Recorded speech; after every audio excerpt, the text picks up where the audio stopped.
Rejoignez dès à présent la grande famille des abonnés de votre chaîne Sika TV sur les réseaux sociaux. Sika TV, le vrai visage de l'actualité en Afrique, est en direct et en replay sur YouTube. Abonnez-vous et cliquez sur la cloche de notification pour ne rien rater. Nous sommes également présents sur Facebook et sur Twitter.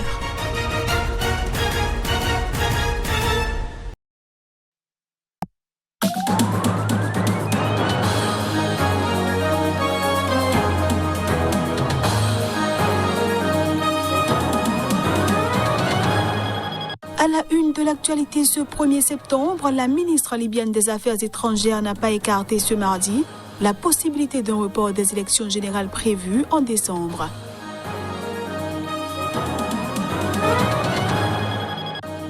L'opposant tanzanien Freeman Mbowe a comparu pour la première fois ce mardi devant la haute cour de Dar es Salaam où il est poursuivi pour terrorisme.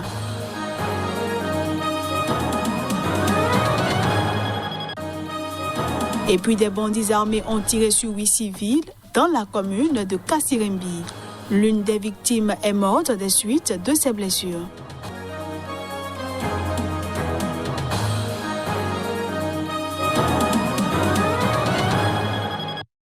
Voilà pour les titres. Bienvenue à tous. La ministre libyenne des Affaires étrangères n'a pas écarté ce mardi la possibilité d'un report des élections générales prévues en décembre prochain. Une éventualité seulement si le Parlement adhère à entériner la loi électorale.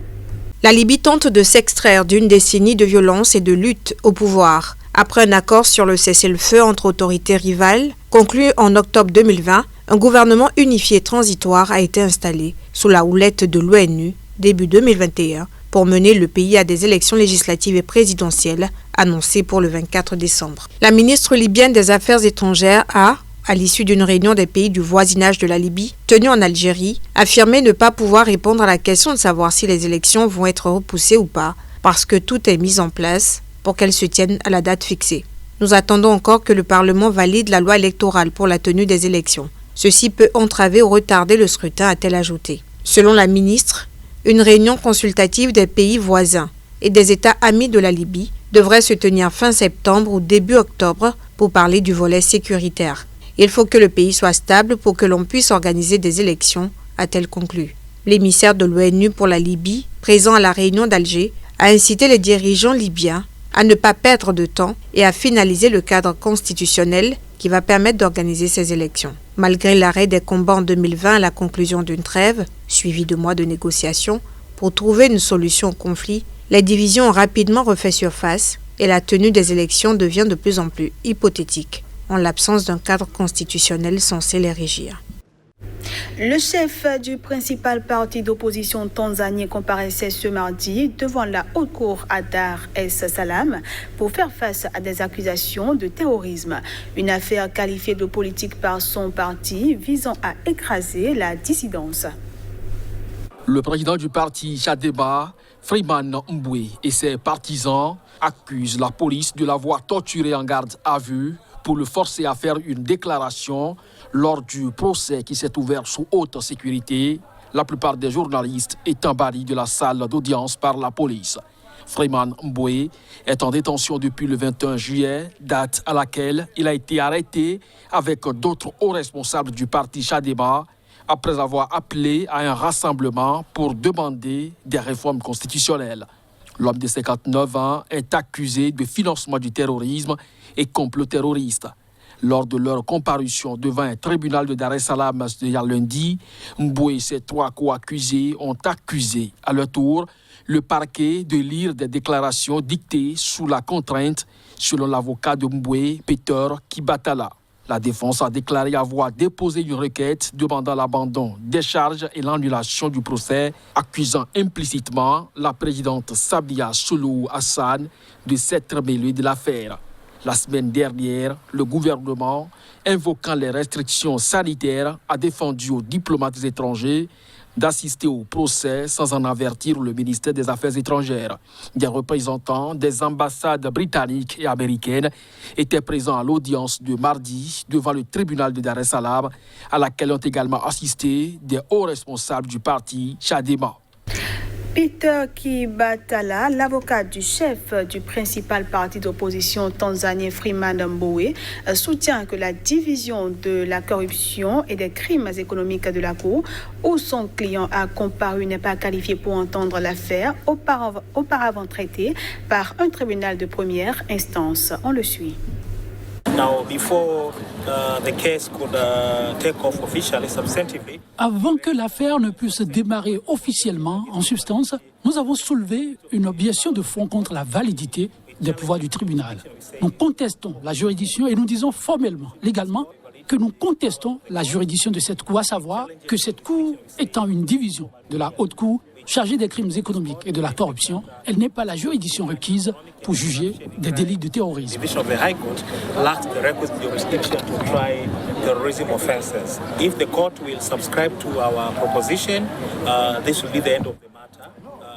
Si le tribunal accepte notre proposition, l'affaire sera terminée. Mais si l'accusation souhaite prendre d'autres mesures, nous les traiterons au fur et à mesure qu'elles se présenteront. Si nos objections sont rejetées, nous devons alors assister à un plaidoyer appelé officiellement mise en accusation.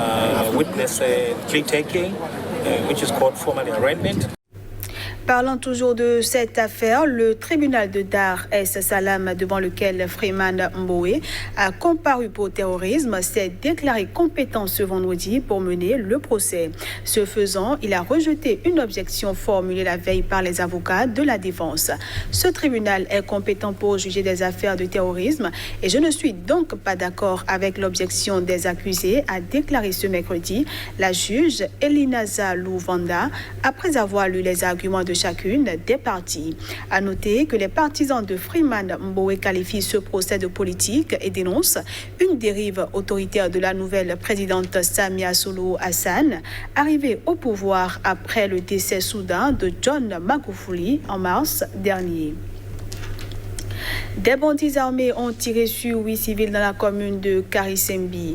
L'une des victimes est morte des suites de ses blessures, a déclaré un témoin. Dans leur fuite, les bandits non identifiés ont emporté entre autres une moto, a déclaré Jean-Paul Elongui Wandikia, bourgmestre de Karimsimbi, commune populaire située dans le nord de la ville de Goma. L'hôpital du quartier a confirmé avoir reçu dans la nuit 8 blessés par balle, dont un mortellement atteint. Prince Baningue, président du conseil local de la jeunesse du quartier Katoyi, où ont eu lieu les tirs, a demandé aux autorités d'y augmenter les effectifs de la police. Nous allons changer de stratégie pour éviter ce genre d'incident, a promis le bourgmestre, qui est aussi officier de police. Cette fusillade est la plus spectaculaire depuis environ 2 mois dans la ville de Goma, réputée pour des meurtres ciblés et des vols à main armée.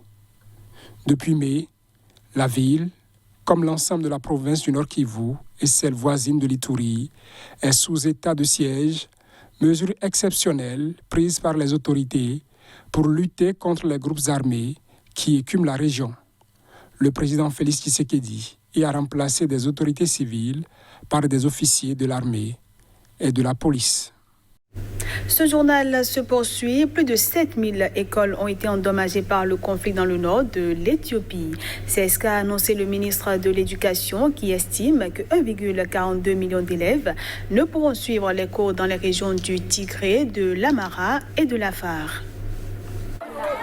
Le nord de l'Éthiopie est plongé dans les combats depuis novembre, lorsque le Premier ministre Abiy Ahmed a envoyé l'armée au Tigré pour destituer les autorités locales dissidentes issues du Front de libération du peuple du Tigré, le TPLF.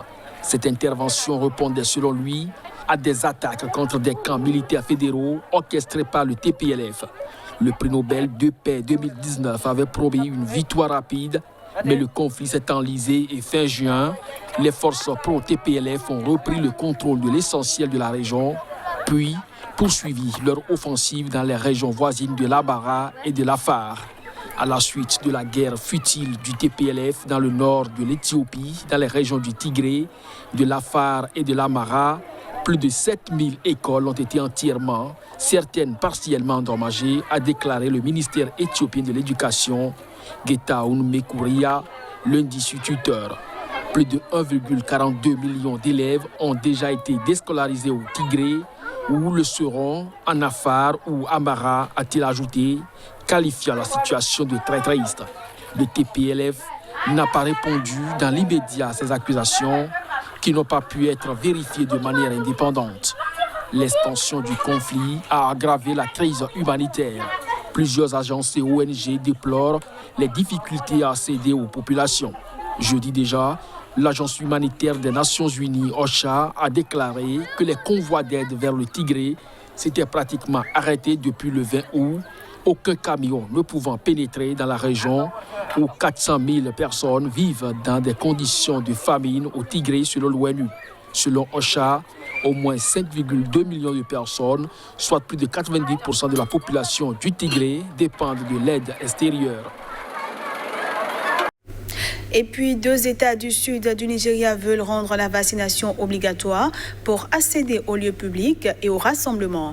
L'objectif est d'accélérer la campagne de vaccination contre le Covid-19 dans le pays le plus peuplé d'Afrique. Pour endiguer la recrudescence de l'épidémie, plusieurs pays européens ont déjà introduit des passes sanitaires ou des passeports vaccinaux qui ont déclenché des protestations en France et en Italie ces dernières semaines. L'introduction de mesures similaires au Nigeria sera compliquée dans un pays qui a reçu moins de 10 millions de doses de vaccins pour une population de plus de 200 millions d'habitants. La semaine dernière, le gouverneur de l'État d'Edo, Godwin Obaseki, a donné aux habitants jusqu'à mi-septembre pour se faire vacciner, sous peine de se voir interdire l'accès à certains lieux, notamment les banques, les réceptions privées, les églises et les mosquées. Nous avons pris des dispositions adéquates avec les agences de sécurité pour empêcher toute personne ne possédant pas de carte de vaccination d'accéder à ces lieux, a déclaré Godwin Obaseki. Mais lundi, seuls 2,8 millions de personnes avaient reçu une première dose dans tout le pays, selon l'Agence nationale en charge du programme de vaccination, qui a salué l'exemple montré par le gouverneur de l'État d'Edo pour pousser la population à se faire vacciner. Suite à l'annonce du gouverneur, des manifestants ont protesté lundi dans la rue de Benin City, la capitale de l'État, en brandissant des banderoles et en scandant des slogans anti-vaccins.